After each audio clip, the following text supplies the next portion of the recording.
What is up, everybody? We are back in the studio for another episode of 3 Wide with DJG. We are on episode number 51. We made it past the half a century mark. We've survived. Big milestone episode number 50 was for us. And hopefully we get to episode 100 faster than we got to episode 50. It is currently Thursday, September 14th. Beautiful weather outside. We're finally getting to that time of year where we get our 1 week of fall weather before it goes to blistering cold. Yeah. Yeah. So, the green flag is out. We're ready to roll 3 Wide with DJG. Dakota, how are we doing? Trying to enjoy the unemployment life. My brother keeps giving me slack for that. I texted you earlier this week, and I was like, you don't realize how much stuff you have like sitting around that you need to like finish until you like don't have to work. Mm-hmm. And then you're like, oh, like I'm in a deep hole that I'm trying to get out of. It's so easy to push stuff off when you're occupied with other things. Yeah, so like work. Because you can't push off work for those things. Right, and you're like, oh. So I'm getting all that squared away. Thankfully, I do have a job, though. Not one that brings in a ton of money, but it's still a job, and that takes a lot of my time as well. So trying to balance that. Still trying to think of ways to better the podcast, that sort of thing. Looking forward to September 30th, which is our last race of the season, and then looking forward to next year. I'll be there for moral support. Yeah, I appreciate it.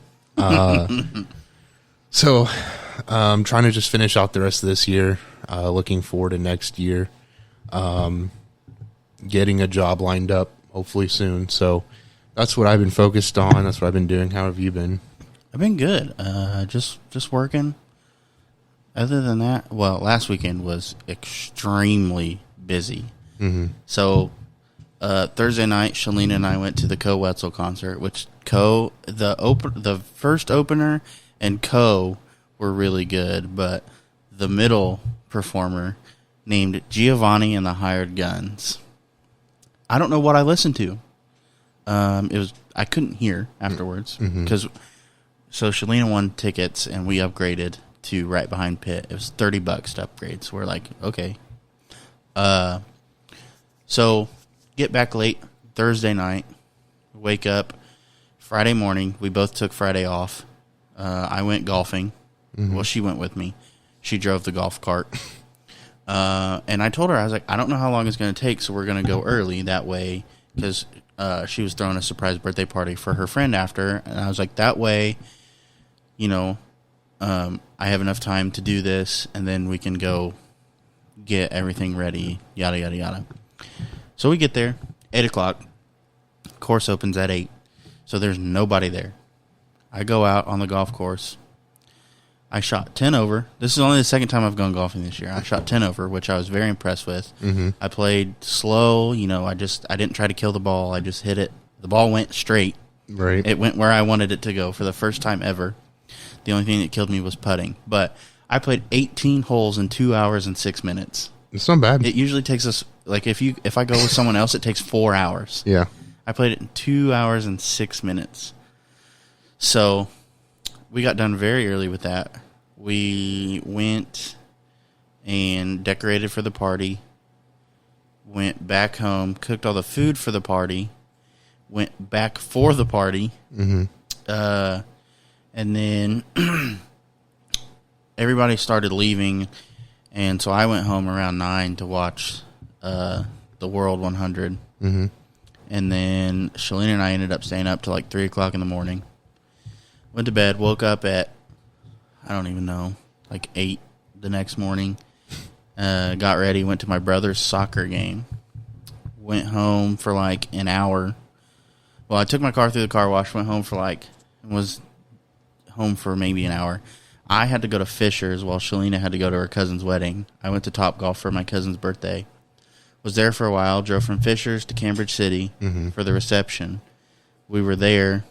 I drank a lot of beer. It was good beer.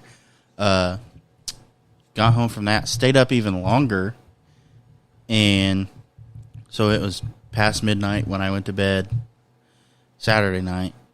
Woke up at 5:30 on Sunday morning because we had to be in Winnemac by 9.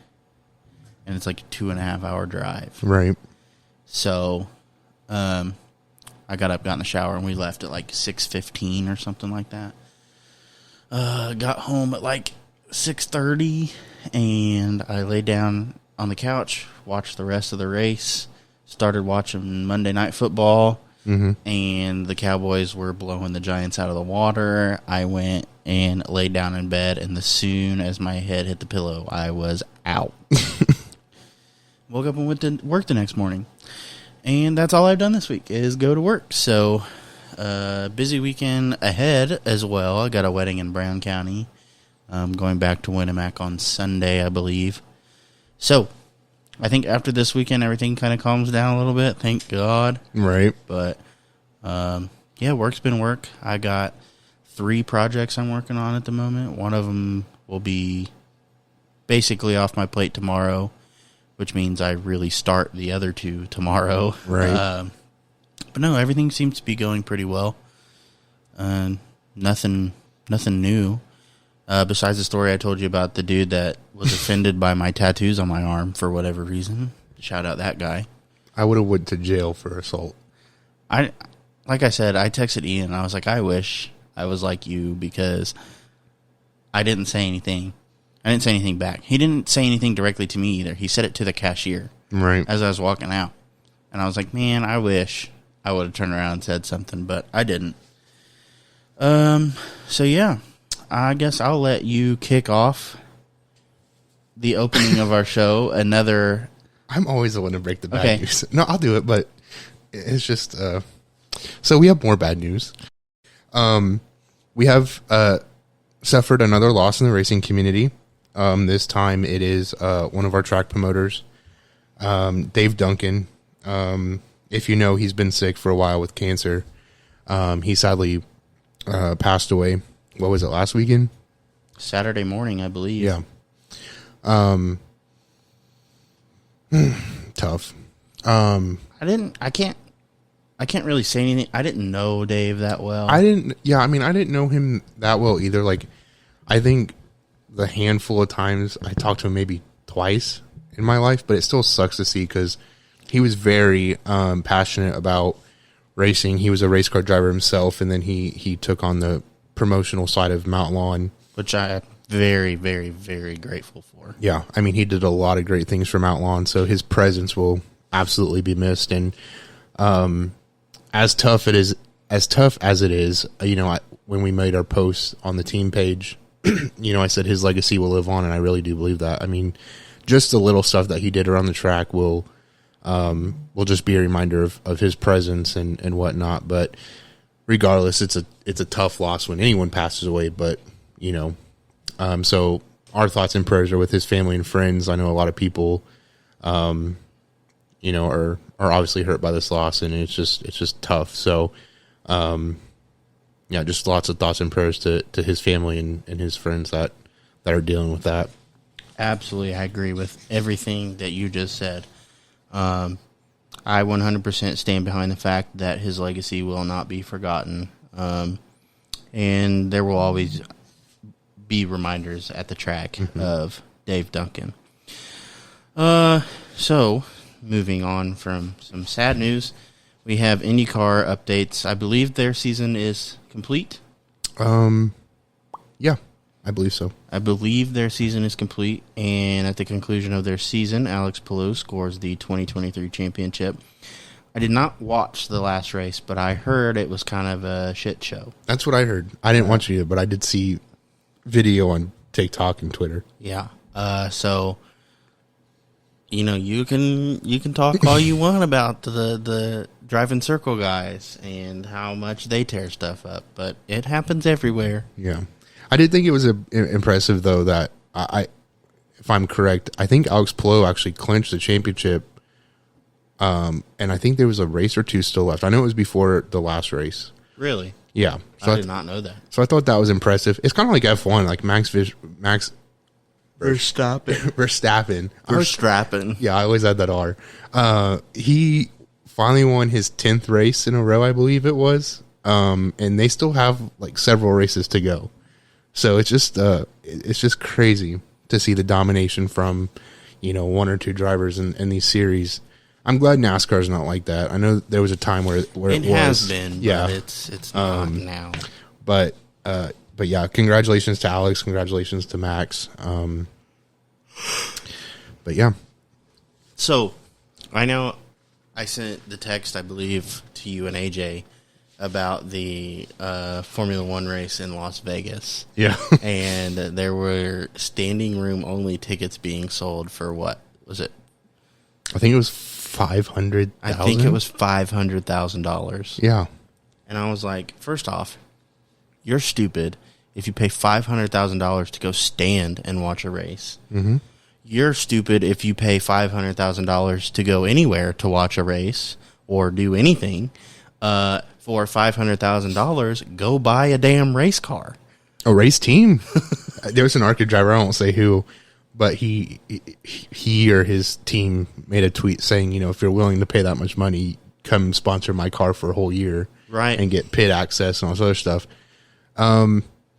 That's rich people money, and no offense to those on the Titan sub, but like people that are typically rich will do stupid shit with their money, and I wouldn't be surprised to see a couple rich folk go and pay that money. What's crazy to me is, if you really think about it, people that have that much money, $500,000 to them is what like $500 or $50 is to the average person, or $1,000 that you give to a race car driver. Right. It's just, here you go. It's not like to them, they don't think twice about it because they're like, oh, $500,000. That's not that much. Yeah.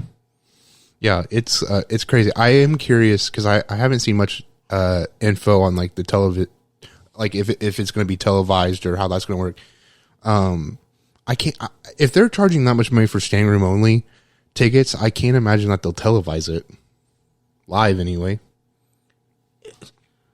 I think everybody that listens to the podcast knows that I'm not a fan of road course racing. Yeah, just as I'm not going to say I'm not a fan of super speedway racing, but it's the same concept. Mm-hmm. You see them for that split second. Then you don't see them again until they come back by. Right. Why on earth would you pay $500,000 to see Neil? Yeah. Got to wait another 2 minutes for them to come back. Neil. Right. Well, and that's why, like, I want to go to Indy one year, and like tickets are like the ones I seen were like $100 and something, and you're like, it's just not worth it.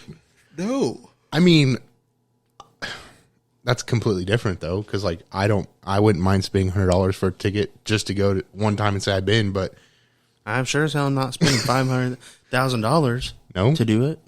No way. I haven't even made $500,000 in my lifetime. I don't think I'll ever make $500,000 in my life. I hope so, but I doubt it. But no, that's just crazy. I also think, I mean, looking at it from like a series standpoint, like I just think that's kind of insulting. You know what I'm saying? Like I get like that's like if NASCAR charged $100,000 to go to the Coliseum. But what's crazy is they have such a big fan base. It's like, how? Yeah. How can you afford to be a fan of F1? That's what I'm telling though. Like the Europeans got it figured out. Something. They have to make a ton of money because a lot of those people go like multiple races a year. They got it figured out. What are we doing wrong? Well, I know what we're doing wrong over here. I shouldn't have even asked that question. I don't think we want to go into that conversation today, but no. Give it all to Ukraine. Something. It's just like, I don't know. I just think from a series standpoint, like, I think it's kind of insulting. Like, that would have been a perfect opportunity. I mean, I don't know. What is the fan base in America?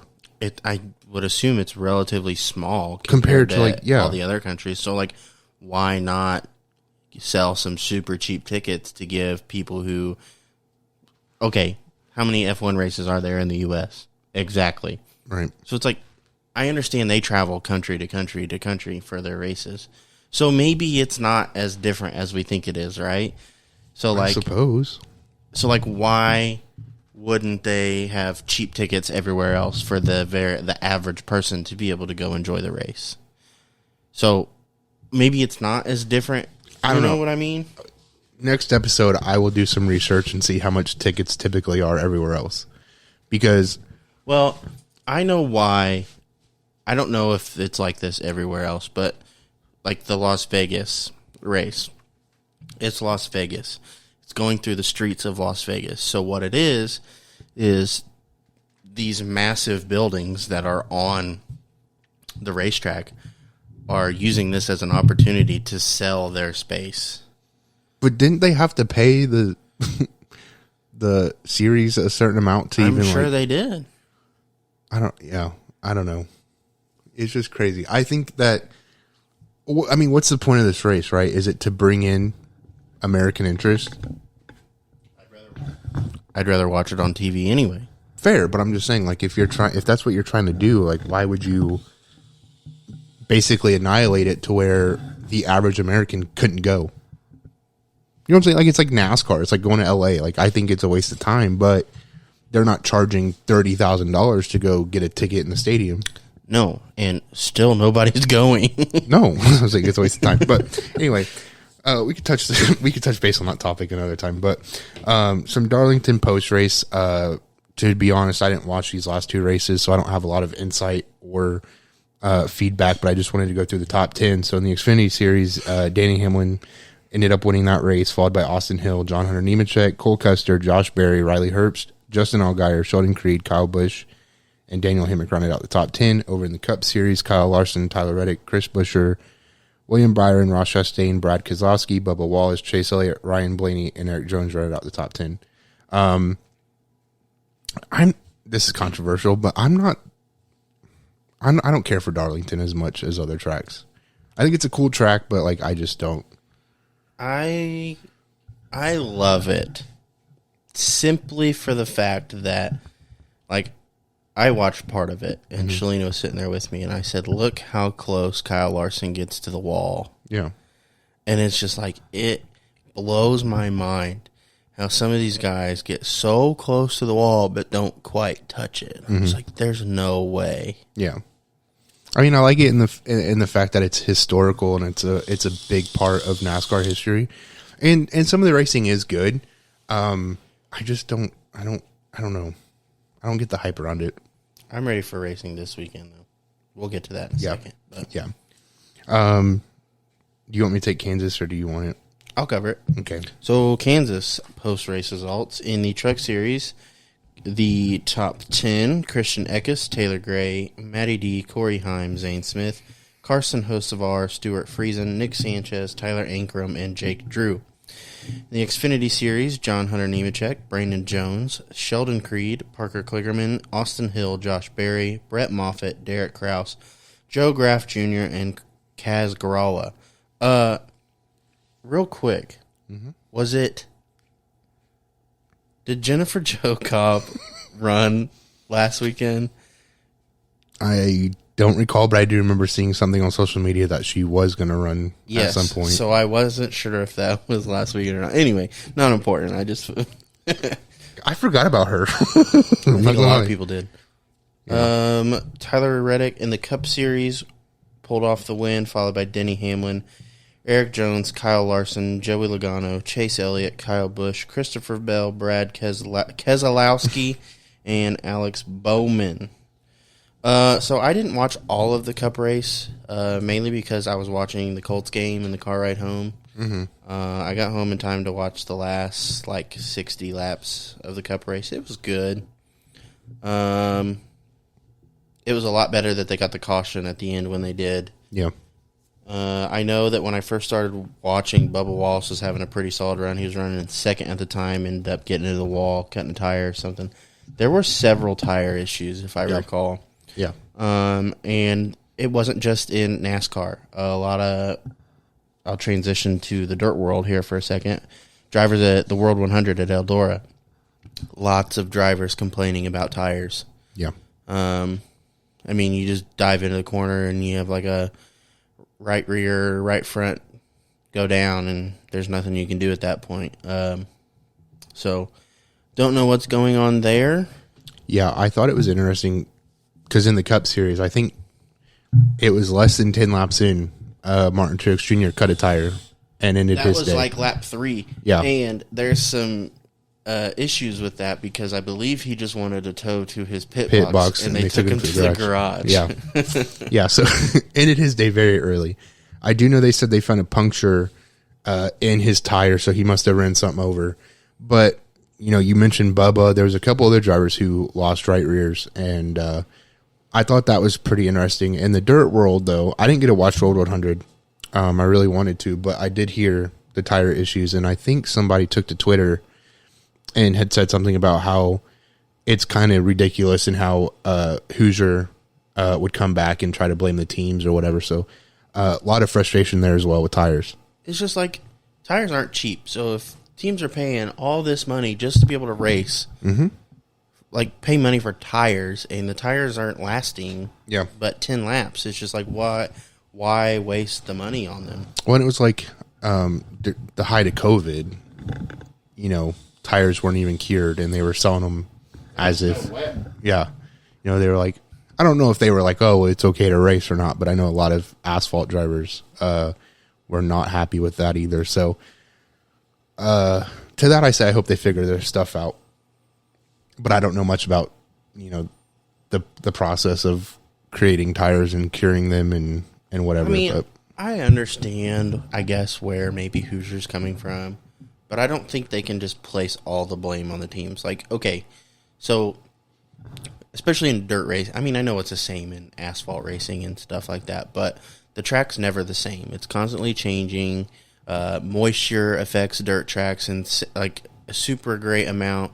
The air, like the temperature of the air, it's just like sometimes these guys are able to push their cars so much harder because the weather. Yeah. Like the I don't even know what the correct word is. The elements allow for it, right? Yeah. So it's just like I kind of get where they're coming from. Like, hey, but at the same time, it's just like, okay, like still that some of that falls on you. Yeah. Yeah. I mean, that's fair. I would agree with that. I don't know. It'll be a very interesting development. I know this has been a long issue, though. Yes. I mean, even the last time we went to Short Track Nationals, I believe it was Stephen Nassy made a comment about it. Tires at Bristol. This was before COVID. Yeah. Yeah, because they tried, what was it? They tried just a different compound. Something. And it didn't go well. Speaking of tires, I saw a post about this company that came out of the woodwork with a new style of race tire that they were testing out. And I don't know exactly what kind of cars they tested them on. It was a various amount, but like someone set a track record with a 100 lap old set of tires because they held up that well. That's interesting. Right. I would love to see it. I think that, again, I don't know much about Dirt World, but isn't there an issue with like teams wanting to bring in more manufacturers?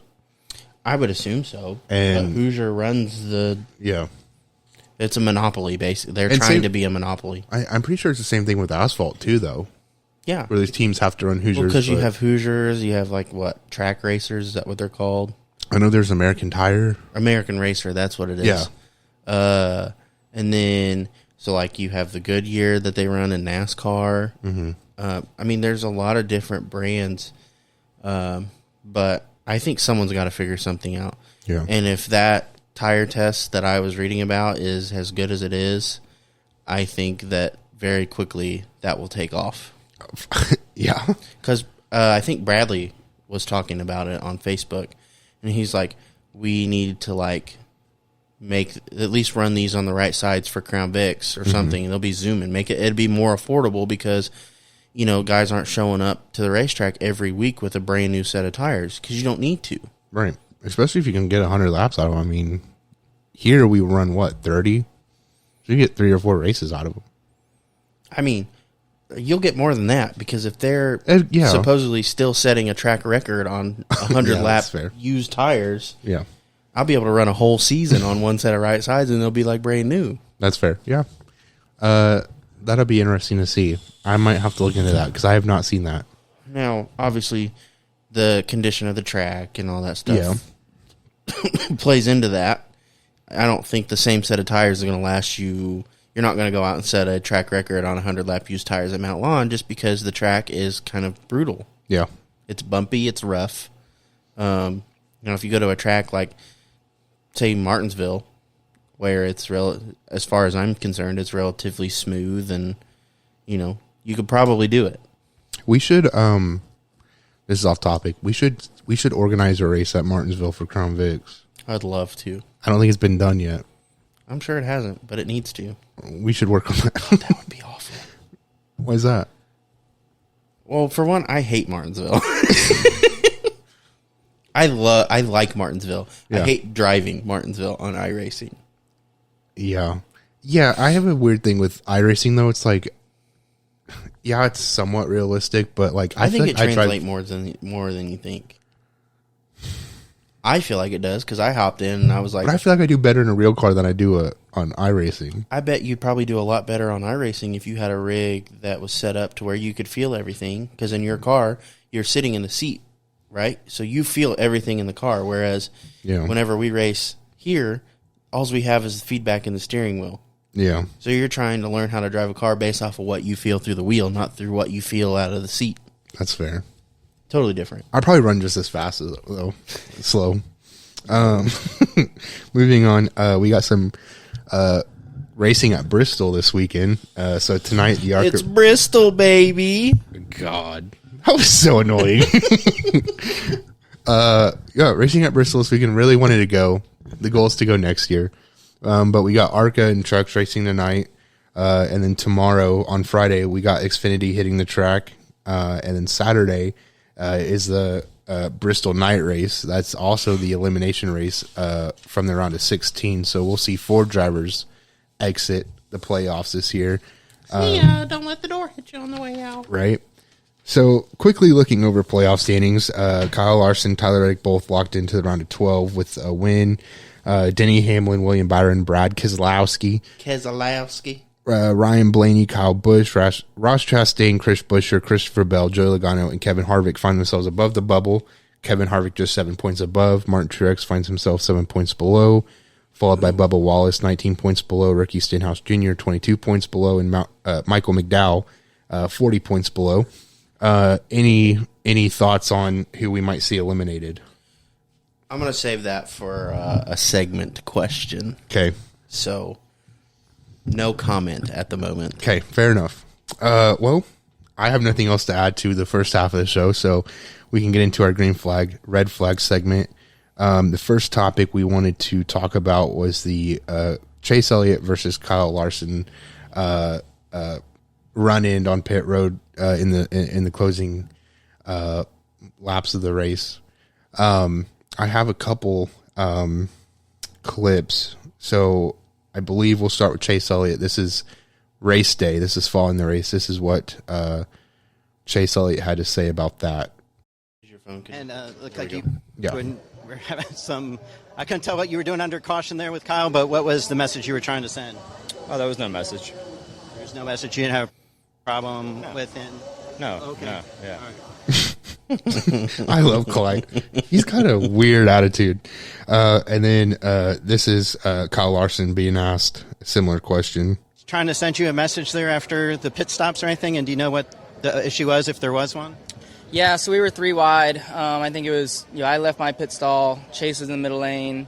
I believe the 45 must have been on the outside lane. And then the 6 was pitted up in front of me.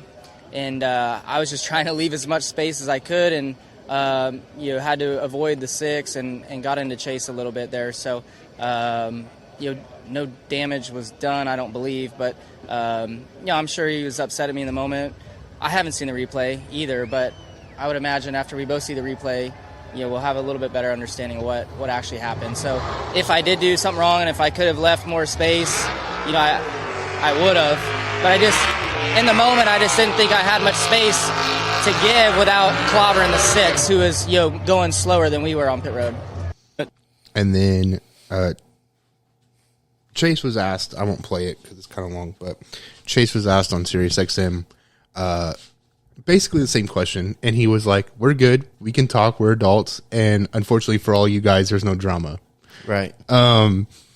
I don't know what the question is. I guess, I mean, Do you feel like Chase was in the right in his reaction? yellow flag. Because in the heat of the moment, yeah, I'd be pissed too. And it's like, you don't know what's going on. I would also trust that my team would relay the message to me. Exactly. That, hey, it wasn't intentional. It was, he had nowhere to go and you just got the short end of the stick. But I think there's a deeper issue here that they're not really touching base on. I don't think, again, I don't know, but I feel like their relationship isn't that great. We've seen them have several run-ins. Chase has had a bad attitude this year in a lot of ways. I know a lot of people have talked about it. Chase has had a shit season. He has, and I think it's affected his mental outlook on his season. And again, a lot of people have been talking about Chase and his attitude. And the truth is, I think Chase has always had this attitude of like, I lost my train of thought, but, I don't think it's came out very much, but I think it's always been yes. So I agree with you. Yellow flag. Originally, I was going to go with green flag because I felt like, in that situation, in the heat of the moment, you're like, hey, what the hell? Yeah. But then I got to thinking, your spotter would relay that information to you. Yeah. So I feel like if the spotter didn't, well, that's the spotter's fault. Yeah. 2, if he did, and then Chase still reacted that way, I don't agree with it. I would agree. So obviously I wasn't in the car. I don't know who said what or if anything was said at all. So, but I agree. Going back and looking at the replay, I think Chase has to realize, hey, that wasn't on purpose. Yeah. There was no getting out of that. We're all racing for position on pit road. Yeah. Which, whether you want to believe it or not, is one of the most important places on the track because you can make or break a race on pit road. Yeah. Oh, for We've sure. seen Kyle Larson. Kyle Larson won the championship because of how his pit crew handled on pit road. Yeah. No, I agree. I do have a follow-up question because while I was talking about my opinion on their relationship, you were shaking your head. Do you think they have a good relationship? Do you think they have a cordial relationship, or do you think it's... I think it's somewhat cordial. I don't think it's great. Yeah. For the longest time, Chase Elliott was... I don't want to use this term as like an insult, but he was Hendrick's golden boy. Yeah. He was kind of the one. And then Kyle Larson comes in and wins a championship on his first season back in the Cup Series, and Chase hasn't performed as well.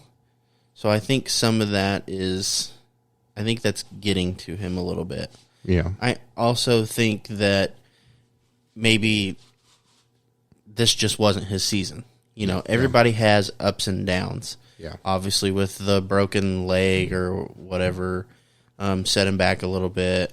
So he had to deal with that. And it just all around, he has not been dealt a good hand of cards this season. So I think maybe if he rebounds next season and, things start to pick up for him, mm-hmm. I think we'll see that relationship improve. But it's just, I think it's weird to me because you only see the relationship of Kyle and Chase. You don't see how Chase is with Alex Bowman or William Byron. It is just those two.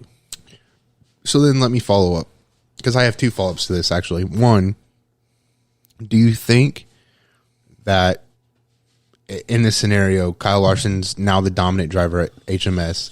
Do you think that's his issue, is that he's no longer the dominant driver? Or do you think it's the amount of run-ins that they've had on track that Chase is just like, I don't like you? And then my follow-up to that would be to your other point about his relationships with Bowman and Byron. Is it because you think media pits Kyle versus Elliott, and that's why we just don't see? So I think part of it has to do with the run-ins they've had on track. I definitely think that plays into it. But I think at the end of the day, like, Chase knows it's racing. Stuff like that's going to happen. Mm-hmm. I mean, hell, I wrecked your dad. Like, stuff like that just happens. That was questionable. But, like, it wasn't on purpose. Stuff like that happens. I'm not saying there haven't been instances between those two where it wasn't, where it wasn't on purpose, but So I think that plays into it. And I do think a lot of it stems from the fact that Chase isn't the dominant driver. Mm-hmm. And I think I slightly disagree with you on the fact that Larson is the dominant driver for Hendricks because William Byron has done well this season as well. Yeah, I mean, I should say one of the other dominant drivers. I think it pisses Chase off that two of his teammates are doing well and he's not getting to share any of the joy of it because he's not really included in it. Mm-hmm. While you're saying that, I go back to when they brought Chase into the booth. I think it was Sonoma, one of the road courses. And his attitude wasn't, I don't mean to say like he has an attitude, but it's not like all the time. But like he seemed more upbeat than he is now. Right. Whereas like now he's just kind of like whatever. I don't know. I do feel bad for him. I think he's very hard on himself. I've said that for a while.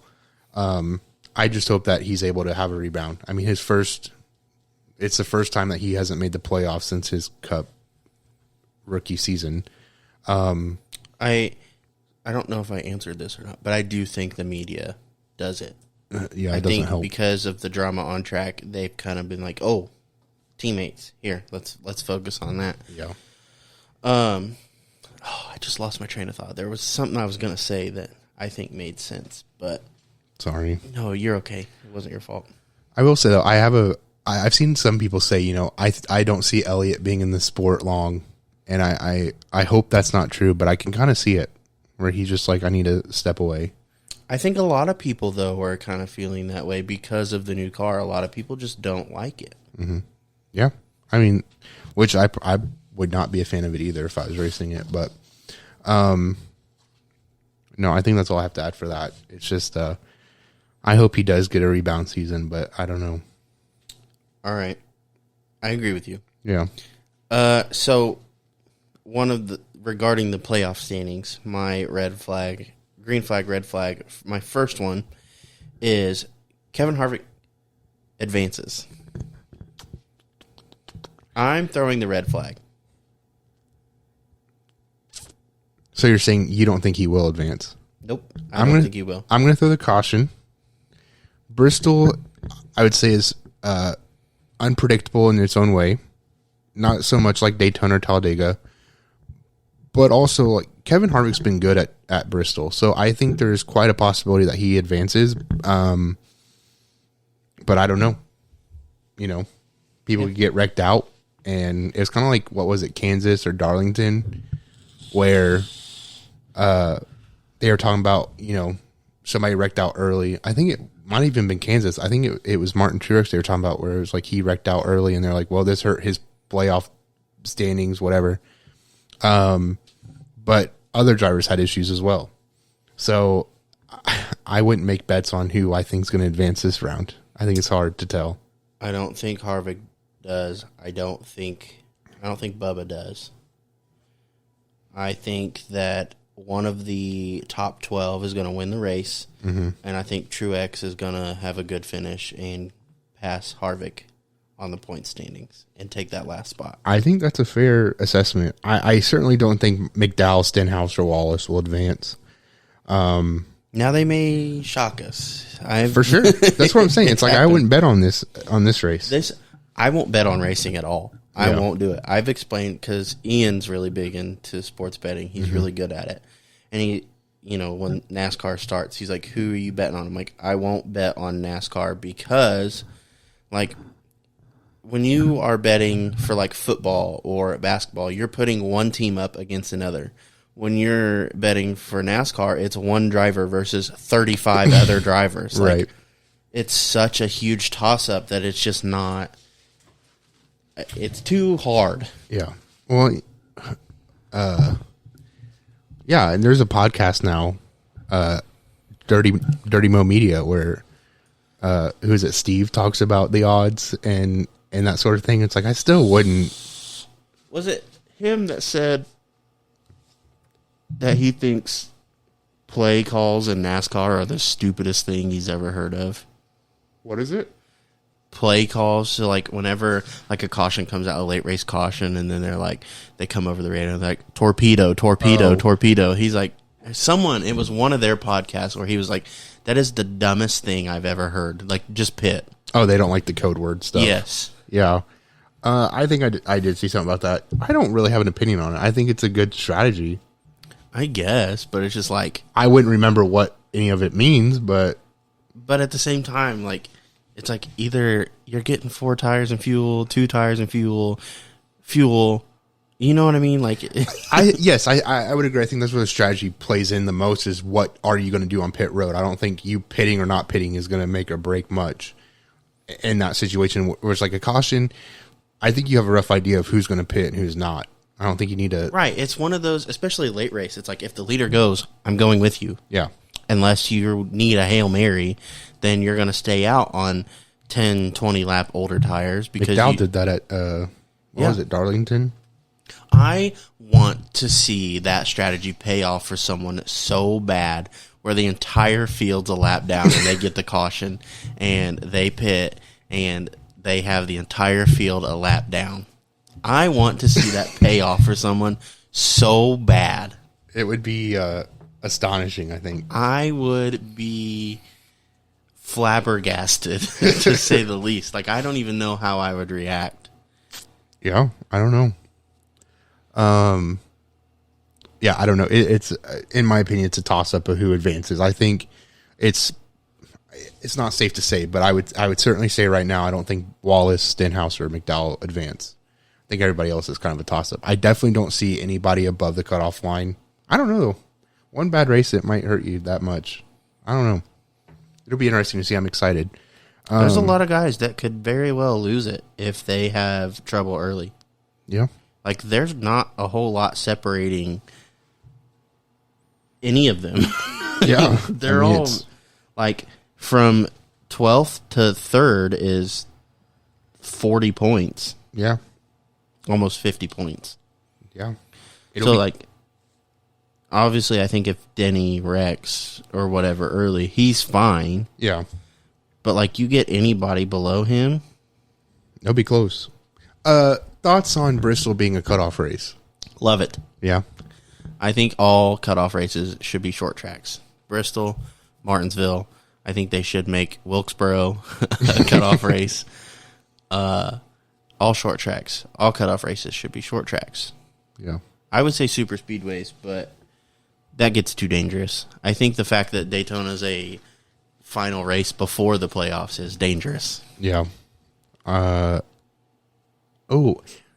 Next episode, I want to touch base on that. I completely forgot about that, but I guess in a driver's meeting, they had discussed what they had found at R&D with Priest's car and some of the things that they were going to do. So I want to check in on that and follow up on that. But still staying in the playoffs, NASCAR announces that they're going to bring back stage breaks for the remaining road courses in the playoffs. What's your thoughts on that?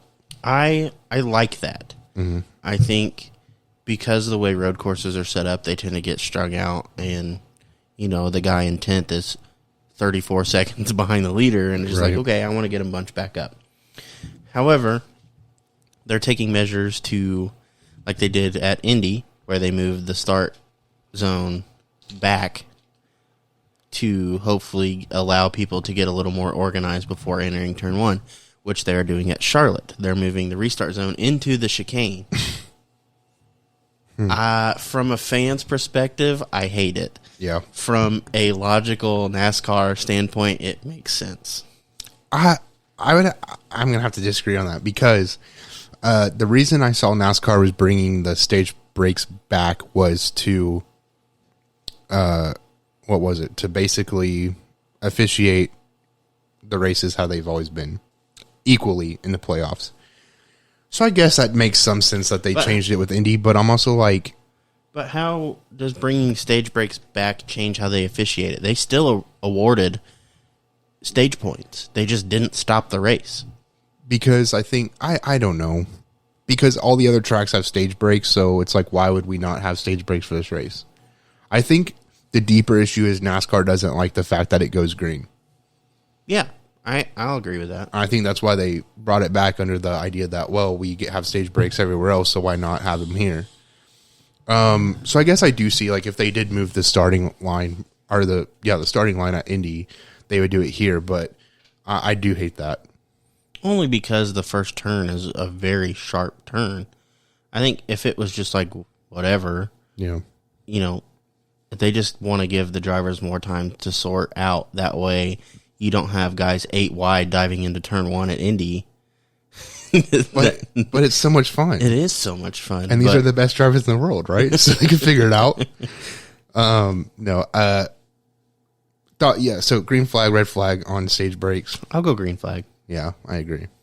Okay, so my other topic for the green flag, red flag segment, the last restart at Kansas, Denny Hamlin was in front of Larson, and they had fresh tires, 4 tires, and so you automatically assume they're going to launch to the front because the cars in front of them, I believe, did not have fresh tires, or one of them didn't.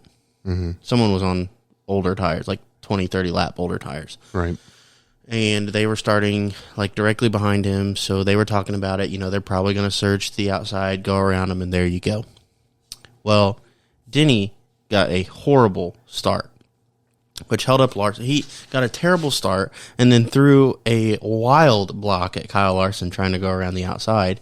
And when Denny was asked about it at the end of the race, he said that he got a bad start because the 5 was laying off so bad, and since NASCAR isn't going to, officiate it or govern it or whatever, he was going to. Mm-hmm. So, are we buying that? Red flag, green flag? Black flag. Okay. I'm with you. Now, what's his reasoning behind it? I don't know. Was it to try to give Tyler a better chance at winning? I don't know. But I regardless, I don't buy that. And you did mention that NASCAR didn't govern him, Kyle Larson allegedly staying back. I'm surprised NASCAR didn't penalize Hamlin. Which, I mean, like, if you just had a bad restart, just say you didn't get going. Even if you had the shittiest excuse, just say, I just had a bad start. I spun the tires. Yeah, that simple. I wouldn't try to find every excuse in the book to be blame it on somebody else. Well, he was laying back, so. Okay, but why would you? But here's the problem. I believe I would like to post a clip of this restart if we can find it. Yeah. Let me see if I Denny was right on the bumper of the car in front of him, and then when the green flag dropped, he just didn't go anywhere. So if you were mad about Larson laying back, wouldn't you lay back with him instead of allowing him to get that run on you? Yeah. I'll find it. I don't remember it. I mean, I do remember he did not get a good start. That's just my opinion, though. Yeah, no, I would agree. I don't know. It's interesting. Anything else for this segment? No, sir. Moving on to silly season updates. Yeah, so let's kick off with Noah Gragson. That's the first on my list. So Noah Gragson was reinstated by NASCAR. Whoop, whoop. He will compete at the Cars Tour in Toledo. Not the Cars Tour, sorry. ASA, Stars Tour, in Toledo. Noah released the following statement. He said, I want to express my sincere gratitude to NASCAR for reinstating me. Over the past several weeks, I have dedicated myself to personal growth and reflection, and I believe I have become a better person because of it. I couldn't have done it without the support of my family and the NASCAR industry. I am now more focused and committed than ever I am now more focused and committed than ever to representing my future team in the best way possible. I'm eager to get back behind the wheel and compete at the highest level, giving it my all on and off the track. Thank you to everyone who's been a part of this journey, and I cannot wait to make the most of this second chance. As of today, he does not have a ride in the NASCAR Cup Series. Or NASCAR, any NASCAR series. Any level of NASCAR. There we go. Words are hard. But I did some research, and I think me and Jarrett have different opinions on this. But with the ASA Tour in Toledo, he's going to be racing with Mark Rett of Rett Jones Racing, which he's run with them in the past. I thought it was interesting that in races past, they ran a Chevy. This time they're running a Ford. And my thought on that was, typically if you have a Cup driver or a NASCAR driver from any level racing lower levels, the manufacturer you have ties with does not want you running anything other than that. And so my thought on it was that when he got suspended, Chevy dropped him. And you think he's a free agent. I'm looking at it a little bit deeper and think that maybe he has a partnership with Ford now. Well, okay, so I didn't hear you say the part that they raced a Chevy before. Oh, sorry. That they normally I thought I race a did. Chevy. I'm sure you said it. I just didn't hear you say it. So if that's the case, I think my opinion sways a little more towards what you're thinking. I also want to counter my own self, though, and say that Rhett Jones Racing runs Fords because Frankie Muniz runs a Ford. So they already have a partnership with Ford. So maybe it's not that deep still. But I think it is interesting that, you know, in my opinion, at any rate, I don't think he's affiliated with Chevy anymore. Yeah, I'm going to, well, I don't know, because I don't, normally you would hear that, I don't know, because you knew about, with the whole Kyle Larson situation, you knew when all of his sponsors dropped him, and you never heard anything about any of Noah's sponsors dropping him. Mm-hmm. Maybe it was just who Kyle Larson was and who Noah Gragson is, or, yeah, you know what I mean? Well, no, I agree, because Noah was backed by, who was it, Bass Pro Shops and Black Rifle Coffee. I'm sure Wendy's. Yeah. Now, I don't know about Wendy's staying on board with him, but I wouldn't be surprised if Bass Pro and especially Black Rifle Coffee stayed on them. I would not be surprised. And, I mean, we haven't heard anything about the manufacturer, right? Kyle Larson came back and ran with Chevy after he was dropped. So it's quite possible that maybe he'll come back to Chevy. I don't know. I just thought it was interesting that he was running a Ford now. But again, he probably doesn't have a manufacturer contract and he can run whatever he wants. It's interesting to say the least. I just thought it was interesting. Because there are some rumors that if Noah came back to the Cup Series, it would be with a Chevy. I think, hold on. Please hold. Yeah. So who knows, at any rate, but Nobody knows. We talked about this before. Do you think he'll come back to NASCAR? I do. Which I talked about when Noah signed with the team he was with, in NASCAR, that I did not think that was a good move for him. Yeah, and I agree. And so I think that this is an opportunity for him to better that situation. Yeah. So I don't think, maybe he doesn't come right back into the Cup Series, but I definitely think he'll be back in the Cup Series in years to come. I really hope that he goes back to Junior Motorsports. I do too. I would really love to see that. With that being said, Zane Smith announced that he has plans for 2024. An announcement is coming soon. Here's what he had to say on that. My deal is done, and I know what I'm doing. But hopefully, the news will come out this week or sometime soon. We're working hard at getting an announcement out. It was signed last week. Everything I've ever wanted. Super excited for it and for what the future holds. And it, like I said, is a weight off my shoulders, knowing that I have a future in the sport. We all know, I feel like any professional sport, from a driver-athlete side, you never know when your time is going to end. And so to see some clarity in a paved road is super exciting. So just another weight off my shoulders to go focus and perform in Bristol tomorrow night.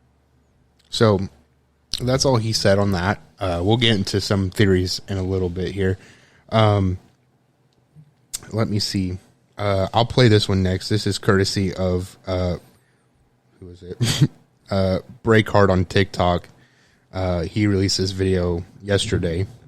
If you thought Spire was done holding charters and trying to flip them for more money, it sounds like we're all about to be wrong, because Live Fast Motorsports has apparently had conversation with Spire Motorsport about selling them the number 78 charter for the 2024 season.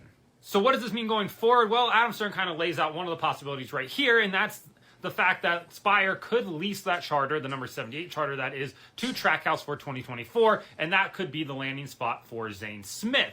Me, just thinking out loud here, Zane may end up in the Xfinity Series with a different team, still signed to Trackhouse though, but that number 78 charter, which whatever number they give it at Trackhouse, whether that's 91 or a different number, could be a bit of a rotating driver's seat for both Zane Smith and Shane Van Gisbergen in 2024. Let's look at this from the Spire standpoint real quick. 3 charters is a very interesting position for them to be in, especially as the Andretti rumors continue to pick up steam every single time we see Marco post an Instagram picture All right, wearing we don't have to go all into that, but thought that was interesting. We don't know if he's going to Xfinity. We don't know if he's going to Cup, but he has plans settled for 2024. Shane Van Gisbergen also has his 2024 plans settled. He will be signing with Trackhouse. He said, "I'm proud of what I've achieved here in Australia, but I'm excited by this new chapter in my career and the opportunity that it brings."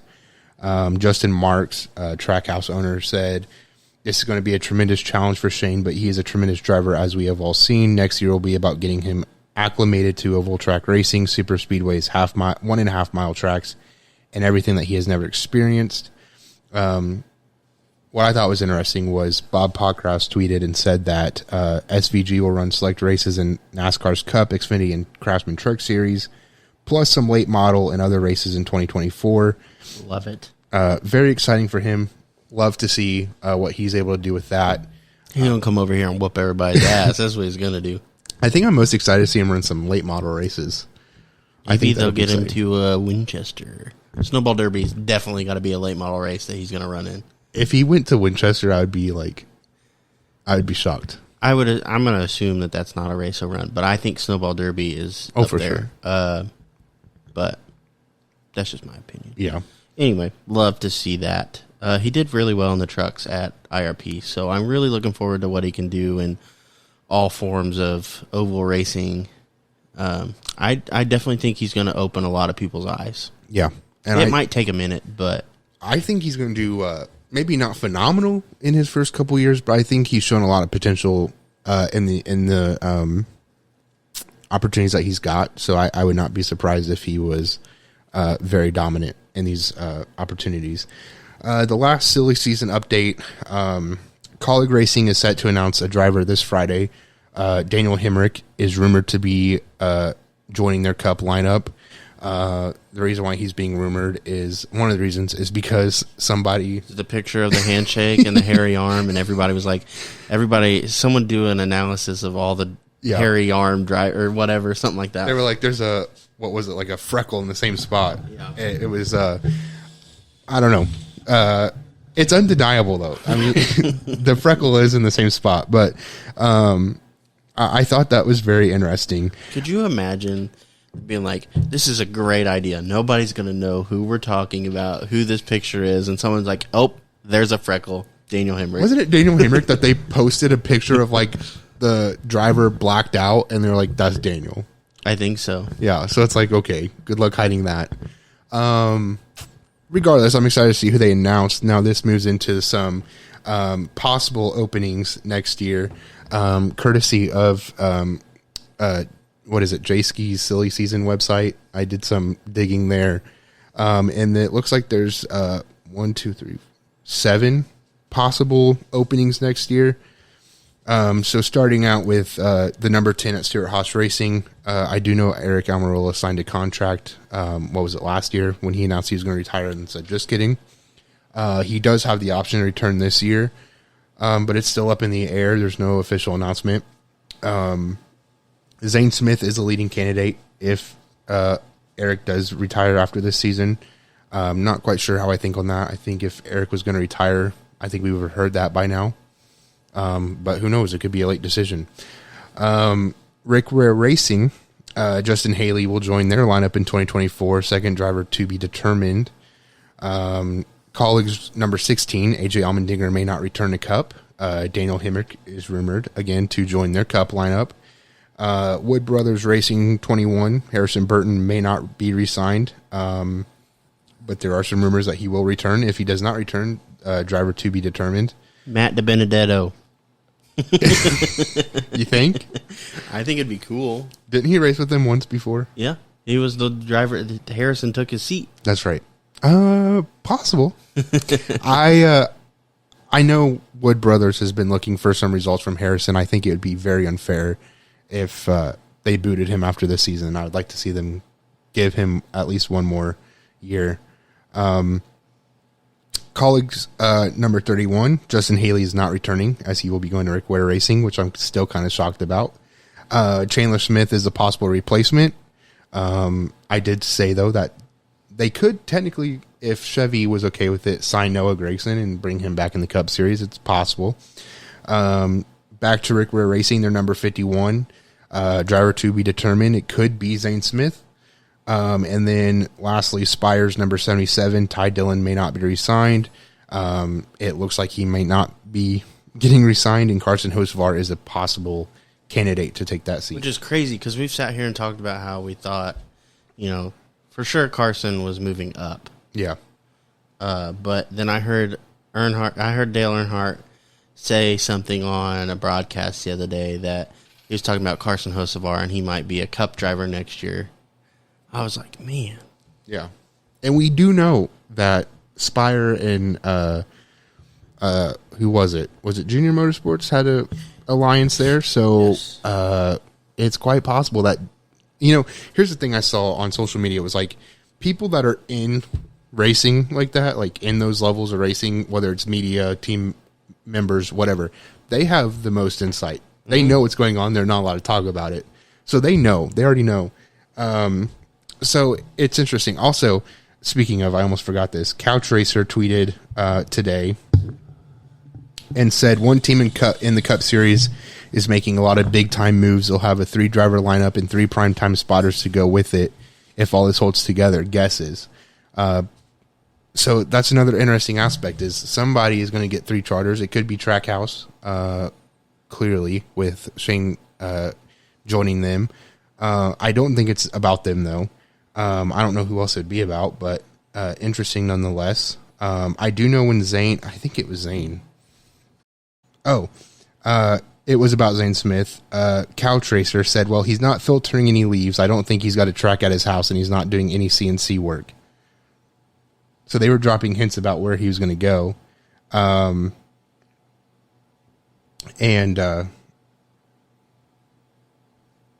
It's just interesting. Somebody did say colleague already said announcement Friday. Zane Smith said announcement this week, and Couch Racer said circle that one. I don't know, just interesting, but that's all I got for silly season updates. I'm sure we'll see some more later on as the year goes on, but that's all I have for this week. That is all that I have for this episode as well. Thank you guys for listening, and we hope to be back next week. We are quickly approaching Winchester. I think we're wanting to do the countdown to Winchester again this year, so we need to start getting that in the works so it's a little more organized than it was last year. Yeah. But no, episode 49 had some pretty good outreach. I suppose. Not so well on episode 50. Not sure why. We really thought that one would be... I don't know. That was probably one of my favorite episodes that we've had, honestly. No, I agree. I absolutely love talking to drivers, especially guys like Cody who really are like the nitty gritty, do whatever they can, make work with what they got and exceed among all these other guys that just kind of have a lot of stuff is just here. Yeah. So again, I want to give a quick shout out to Cody Connor for coming on and talking with us last week. We do really appreciate that. But moving forward, we got some ideas that we've been discussing on and off always. Dakota and I are always texting each other stuff. Dakota's like, don't hate me, but what do you think about this? I'm like, hey, don't hate me. I just spent X amount of dollars. But no, I think we have some pretty good ideas coming up, and hopefully more ideas stem from those. Hopefully they pay off, and we continue to grow things. Seem to have been going decent recently. Yeah. Better than before. Yeah. So hopefully that continues to expand. With that being said, I believe that is all for this